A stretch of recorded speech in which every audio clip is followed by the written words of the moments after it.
gente, aqui é a Rafa Fustan e vou comentar hoje sobre o filme que é o número 1 da Netflix, não por acaso, porque é um filme muito bom chamado Uma Garota de Sorte, né? É esse o nome, Uma Garota de Muita Sorte. Ele tem roteiro da mesma autora, né, que fez o original, a história, que é a Jessica Knoll. Esse livro foi lançado, se não me engano, aqui no Brasil pela editora Rocco. Já aviso duas coisas. Uma, esse vídeo tem spoiler. Segundo, o tema é pesado, aviso de gatilho para abuso sexual, ok? Bom, então vamos começar a falar dessa história. A gente tem aí uma personagem que a gente conhece como Annie. Ela é a Mila Kunis, né? E o que vai acontecer com ela? A gente não tem muita empatia com ela no início, porque ela é aquela mulher totalmente fútil, que tá ali realizando um grande sonho da vida dela, né? Botando mulheres com inveja e tal, porque ela vai casar com um bonitão ali, que é vivido pelo Finn Wittrock, que é o Lucky. Bom, exatamente uma garota de muita sorte, porque as pessoas olham ela ao redor, né? As pessoas que veem, assim, só a imagem, acham que ela é uma mulher extremamente feliz, que está realizando seu sonho de casar com um cara que é rico, né? Que tem uma família super conhecida.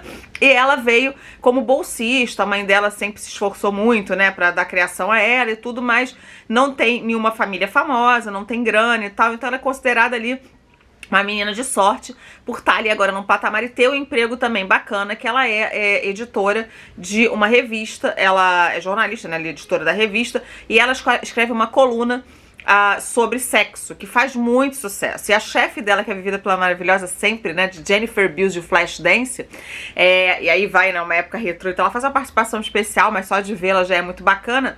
Ela elogia muito, mas ninguém imagina o que se passa por trás dessa personagem. Bom, baseado na própria história da roteirista e escritora, a gente vai ver que essa versão dela adulta é uma versão que ela faz uma capa de proteção contra todos os traumas e cicatrizes que ela tem de um episódio, 2 episódios na verdade, da época da adolescência dela. Ela conversa com as pessoas, né, o que elas querem ouvir, e mentalmente ela comenta com a gente o que ela tá pensando de verdade. Então muitas das vezes não é aquilo que ela tá dizendo, ela diz as coisas pra agradar, principalmente o noivo dela. Ela cria então uma personagem onde também é estranho a gente ver, né, assim, se você for julgar, uma mulher que sofreu um abuso na adolescência, mas que hoje escreve uma coluna sobre sexo. À primeira vista você pensa, não, então ela não sofreu nada, né? Porque como é que ela ia falar de sexo se ela tem problemas com sexo por causa desse trauma? Mas aí tá mais uma questão muito bem abordada, que é exatamente você utilizar daquela coisa que causa sua dor pra dizer pro mundo que você se curou, que aquilo não foi nada demais, ou nem que as pessoas nem saibam, nem desconfiem daquilo, porque você fala sobre aquilo, né, ali mensalmente numa revista. Bom, a gente logo vai perceber que ela também faz algumas atitudes que não são muito bacanas, né, pra fingir, por exemplo, que ela não come nada na frente do noivo dela, ela não é exatamente quem ela é. Eles vão numa pizzaria, ele fala, mas você nunca quer comer pizza, e ele vai até o banheiro, quando ele vai, sobra um pouco, ele pede pra garçonete pra guardar numa caixa. Quando ele vira de costas, ela comeu ali uma fatia só, ela pega e engole as duas, comendo com a mão mesmo, assim, desesperada. Como ele vai voltar e ver que não, a moça vem com a caixa, ela fala, não, a gente acabou não querendo, só que ela derruba a Coca-Cola em cima da mesa, diz que derramou no vestido e que foi a garçonete, ela bota a culpa na garçonete de ter feito isso. Então assim, a gente só coisa, pô, mau caráter, né, que garotinha é essa? Mas depois a gente vai entender que ela ali tem essa capa de proteção pra apagar, que a gente vai ver em flashback, o que tá acontecendo, o que aconteceu com a vida dela e o que moldou ela a ser dessa forma. Ela tá numa posição hoje de privilégio, né, de ser muito admirada, invejada por todo mundo, mas no passado ela esconde uma grande dor que ela mesmo escondeu das pessoas, porque ela não queria dizer que aquilo ali tinha sido um estupro. E é curioso, né, a gente entender também que a própria roteirista e a escritora do livro, ela disse em entrevistas que durante muitos anos ela tratou aquilo como um episódio infeliz e não como que realmente foi, que era um estupro. Bom, quando ela é adolescente, ela tá então numa escola que ela é bolsista e tal, as pessoas têm os riquinhos ali, sempre tem essa questão dos riquinhos, né, e dela que é a mais pobre ali. A mãe dela se esforça muito pra dar o melhor pra ela estudar numa escola que é boa e tal. E a mãe dela sempre avisa pra ela, minha filha, você não bebe, não sei o que lá, enfim, né? Que é pra não, que beber sempre dá merda. Faz nessas avisos, né, maternos. Bom, acontece que ela começa a se envolver ali com o rapaz, ela gosta do rapaz, mas ela jamais vai imaginar que vai acontecer o que vai acontecer na casa dele. Depois de uma noite de bebedeira, ela é estuprada por ele e mais 2 amigos. A cena, gente, é forte, é como sempre uma cena forte, né, mesmo sendo com menores de idade, porque você vê que ela implora para que eles não façam e eles mesmo assim seguem fazendo. Ao mesmo tempo, a gente vai ver que ela é acolhida por um professor. Esse professor explica pra ela que ela precisa denunciar, chamar a mãe dela, e ela não quer chamar de jeito nenhum e nem quer denunciar por vergonha. Passado esse episódio, é ainda mais duro pra gente, pro próprio professor ver, que eles fazem de um jeito como se nada tivesse acontecido, os rapazes. Então, o que é namorado dela segue sendo namorado, os outros 2 fingem que nada fizeram e não fizeram nada disso e seguem a vida deles ali felizes e saltitantes. Um monte de mau caráter, lembra muito o filme, né, ali, aquele que não chegou a ser tão forte assim, né, porque, enfim, não como é que fala, não tentaram matá-la, mas aquele filme italiano que eu comentei outro dia, que também é história real. Isso acontece aos montes, eu já comentei também sobre um livro da Channel Miller, se eu não me engano, que ela também foi abusada numa festa da faculdade.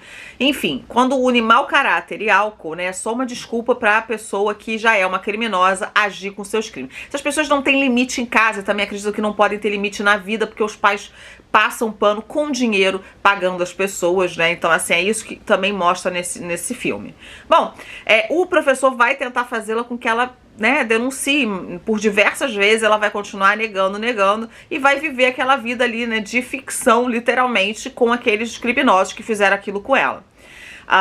Pula então pra parte onde ela tem 2 amigos, né, principalmente um amigo que explica pra ela, né, que ela não pode fazer, que ela tem que denunciar e tudo, que ele sabe o que ela viveu. E eles acabam dividindo com ela um caso de outro rapaz, que é o Ben, que sofreu bullying e que eles levaram o rapaz pro meio da floresta e cagaram no peito dele. Sim, gente, eles defecaram no peito do rapaz, filmaram, fizeram várias humilhações com ele. O que vai acontecer nessa história, que a gente vai descobrir tudo isso, é porque vai vir um cara de um documentário querendo contar essa história por outra visão. Acontece que a gente sabe que hoje em dia o Dean, que era esse ex-namoradinho dela, ele é estuprador, ele é um cadeirante. E a gente vai entender que é por causa de um atentado. Então vão unir 2 coisas aí, o estupro e um atentado que tem na escola, a arma, né, com a utilização de arma. A gente vai ver que esses 2 amigos dela entraram na escola, balearam, saíram atirando a esmo. E ela, lógico, se salvou, porque ela não tinha nada a ver com essa história, mas eles mataram 2 dos rapazes e sobrou só o Dean, que hoje é palestrante motivacional, um cara que é um estuprador. Não é porque ele é cadeirante, né, e ele se faz disso, de que ele não é um criminoso, de que ele não é um tremendo babaca. Inclusive, na conversa que eles vão ter no presente, ele demonstra que ele não mudou nada. A única coisa que aconteceu é que ele agora não consegue mais andar. E não consegue mais andar porque o rapaz tentou matá-lo, não conseguiu, eles se mataram depois do atentado. Então existe também esse ponto de interrogação gigante, porque dizem que ela não o ajudou. Mas ela não o ajudou porque ele era o estuprador. E ela ficou naquele meio do tipo, vou me salvar e dane-se o meu estuprador. E ao mesmo tempo também ela conhecia aqueles rapazes, mas ela também mata um dos rapazes com a faca porque ela cansou ali dele ficar matando ela, não é a favor daquilo. Mas só que a escola vai continuar dizendo, a versão desse Dean é de que ela estava compactuando com aquilo porque ela era amiga de um deles. Bom, é uma história forte, é uma história envolvente, mas que envolve aí várias camadas da sociedade que é importante a gente entender. Muitas das vezes as mulheres julgam as próprias mulheres. Elas são as primeiras a apontar os dedos. Eu sempre digo isso, gente. Eu sou muito fã da sororidade, mas isso não acontece. Elas acabam repetindo o mesmo discurso machista que elas aprendem, ou que elas acham que é o correto. Elas não olham para o próprio umbigo, ou enfim, ou não tem um pingo de empatia, e elas agem de uma forma totalmente cruel com outras mulheres. Esse é ponto. Isso acontece mesmo quando ela se liberta de tudo isso e diz quem ela é e conta tudo isso para a sociedade. Ela é atacada no meio de Nova York ali por uma mulher que acha que ela fez errado, que aos 15 minutos dela de fama que ela quer, porque o outro cara agora é famoso, faz livro motivacional, um estuprador, meus amores, tá? E que tava lá dando autógrafos no meio da livraria sendo ovacionado. O grande momento desse filme pra mim é quando a gente, a princípio, eu pelo menos como espectadora, fiquei tendo ali uma visão de que o noivo dela não tinha nada a ver com essa história, de que o noivo dela era um cara bacana, né, e que ela tava ali se escondendo, né, dele de não ter contado a verdade. Mas depois, quando a verdade vem à tona, a gente percebe que ele é tudo farinha do mesmo saco. Não que o rapaz seja um estuprador, mas ele acha que isso é nada demais, que isso é passado, que ela é divertida, que ela deve esquecer isso. E que ninguém merece saber que a esposa dele passou por um estupro, então, né, se aquilo é a dor dela, ela que trabalha com aquilo no analista, mas que não expõe ali a família ao ridículo. É tipo isso que ele fala pra ela. E aí eu fiquei com uma raiva desse rapaz. Eu dei graças a Deus que ela não casou com esse homem e que ela foi viver a vida dela. Bom, eu achei esse filme excelente, é um filme forte, mas um filme muito real, isso acontece em qualquer país do mundo, em maiores ou menores escalas. É um filme que aborda ali a questão do estupro e também a questão das atitudes, né? Você faz o bullying e tudo, você espera que aquela pessoa nunca reaja, que ela vire sempre motivo de chacota. E longe de mim dizer que o que os meninos fizeram foi correto, com arma ou com faca, eles iam matar as pessoas que fizeram isso com ele, porque tem um momento que a pessoa explode e não aguenta mais. Então o certo é você não fazer isso com as pessoas, né? Pra não ter aí, né, não virar uma vítima ou virar um cadeirante, enfim, por causa disso. Então ali eles também estão muito errados. E isso tudo acontece porque existem pessoas que acham que são melhores que as outras e por terem posições sociais na sociedade, onde o dinheiro, a classe social fala mais alto, elas se sentem ali muito poderosas, podendo fazer o que quiserem, né, sem que sejam presas, sem que paguem, né, pelos seus atos ali mediante a justiça. Eu vou ficando por aqui. Um beijo grande. Até o próximo vídeo, pessoal. Tchau, tchau.